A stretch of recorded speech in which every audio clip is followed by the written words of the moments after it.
Hey everybody.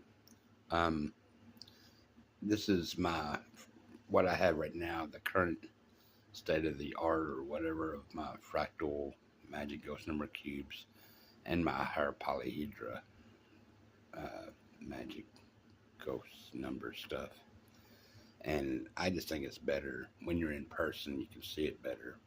I just think it's better just to see it in black light, but you can't see it too well, so I'll have to put on a light. Um, This is what I currently have going on. And what this is, I don't know if you can't make it out, I'm pretty sure. But it's this right here. It's this number. This is a primary numbers I use to investigate these things. 1, 2, 3, 4, 5, 6. Those are the primary numbers, blue. And what this thing is, and I'll show you a better view of it. It's made of plexiglass, thin plexiglass, and I'll go ahead and say it. All the ghost numbers, what I call ghost numbers, the central ghost number, which is the addition. This is all in addition form too. It's the addition of the primary numbers. It's the central ghost number. Next is the inner ghost numbers in purple, what I traditionally color code them as, and they are the addition of the cubic, all the cubic numbers at each of these inner octants. I call them octants. They're the maximum 8 spaces, 8 openings that can fit in a 3-dimensional world. These are the inner ghost numbers, and of course these are the outer ghost numbers. The outer ghost numbers are the addition of the inner ghost numbers at all 4 spatial diagonals to the cube. And so what I did with this, and it took me a long time and some money to do and some planning, I fractalized, what I call fractalizing the cubes, fractalizing the ghost numbers, these, and all these outer ones. And I'm not sure where this is leading really, but it's interesting to go there. I fractalize the cubes, and I'll show you what I mean. I'll start with this 63. This is the panel for the outside. This is 63. That's a little key to show you how it's all fractalized. This is 63 for the central ghost number.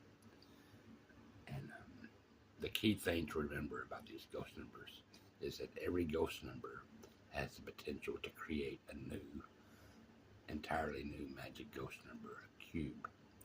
And I suspect they have their parallels in higher polyhedra too. But sticking with cubes for now, each ghost number has the potential to create a new magic ghost number cube. And so what I do is fractalize them. What I mean by fractalize is that this could be 3, this could be 4, or this could be 5, 6, infinitely many fractalizations. But what I do is that if there's, for 63, I'll show you right here. For 63, there's 5 right here, and 18 right there, 14 right there, and 7 right there, 12 right there, and 9 right there. And they're balanced. 12, 13, 14, 15, 16, 17, 18, 19, 20, 21, 18. No, that must be 13, 14, 15, 16, 16, 17, 18, 19, 20, 21. So that must be 16. Yeah, it's 16. And then 14, 15, 16, 17, 18, 19, 20, 21. They're evenly balanced. So not only do they make magic ghost number cube, a new magic ghost number cube with the central ghost number as the original magic ghost number. They're perfectly balanced, and they don't have to be perfectly balanced. Like the central ghost number, whenever all these are inner and outer ghost numbers are perfectly balanced, the central ghost number isn't. 5, 7, 9, but right here is 21, 21, 21. And when these aren't balanced, then the magic ghost number, I believe, is. So there's some sort of funny detail about that. But enough about that with the fractalizations. See 5 on this side, 16 on this side, 7 on back here, 12 on this side, 9 on top, and 12 on something on bottom. Wait, that must be 14 on this side and then 12 on bottom, so they're all perfectly balanced. So this is outer ghost numbers 63 fractalized by 3 by 3 by 3 fractal cube. And I wanted to see how to visualize how all these fractal ghost numbers combine to form a giant field of a complete magic ghost number cube fractalization of each ghost number. And this is another 63, down here's another 63, right here's another 63, and all these micro fractal ghost numbers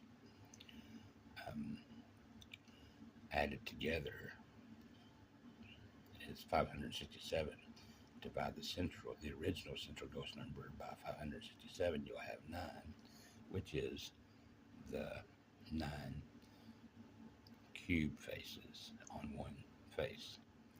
If you had, I don't know what it would be offhand, but if you had 5 by 5, 63 would divide into that number.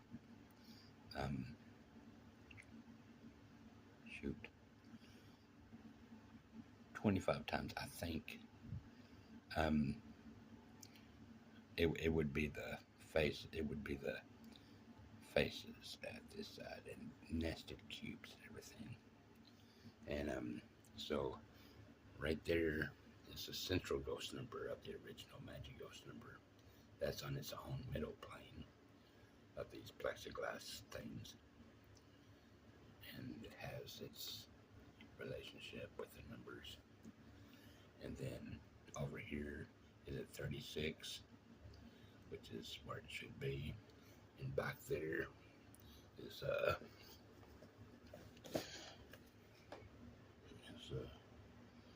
I think that's 36. Right here is 27.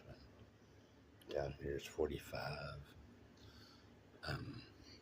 Back here, which you can't see too well, is an 18. All these numbers are fractals, fractal cubes of a complete magic ghost number cube. And this is going to help me visualize properties of a complete fractalized magic ghost number cube. So, and I'll give you a view of all this. And strung it together, and they're not quite separated evenly like I hoped they would be.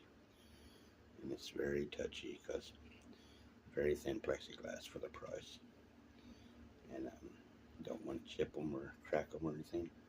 But I drilled holes into them and strung them up on this PVC pipe table to sort of make a place where I can study these more and find out deeper properties of this magic ghost number cube. Okay, now this is a higher polyhedra, and this has the maximum 8, like I was alluding to the first part of this video, 8 octants. Produces 300, 300, 300, 300, and 300 for the central ghost number. But I've studied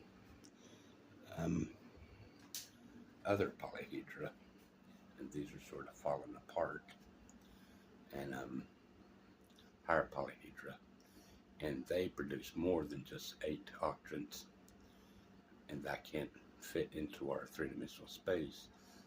And on the same token, I guess,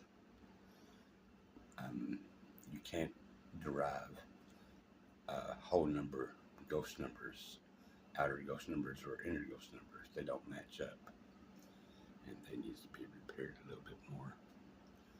And these are another instance of a fractalization, except it's a fractalization of a single ghost number, and that single ghost number, I believe, is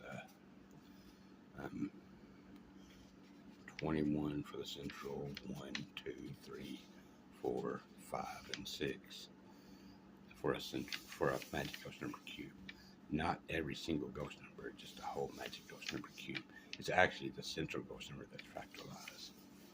And what I'm doing is studying these things to find out their inner structure, I guess if that's what you want to call it. And this shows 189 for the resultant fractal ghost number, central ghost number, divided by the central ghost number. It's 9 again, 9 faces of each cube on the face of a side, or a face of the cube. And these are the current frontiers of what I'm studying with my magic ghost number cubes. And these all have little tiny fractal numbers, central ghost numbers in each cube. And they have the primary numbers colored in blue on the outside and facing their respective faces, or faces sides. And they're not all exactly lined up because it's incredibly difficult to get them to line up without, it's all done with hot glue. And so this is where I'm at with my current research into these things. Well, I'd like to show you this too. These are the fractalizations of a central ghost number cube, and I have these are the fractalizations, and it can go on forever and ever and ever and ever and ever. So this is one of my pet things that I work on the side. Nothing's going to get me any fame or fortune, just something that picks up my curiosity. Well, thanks a lot. Bye.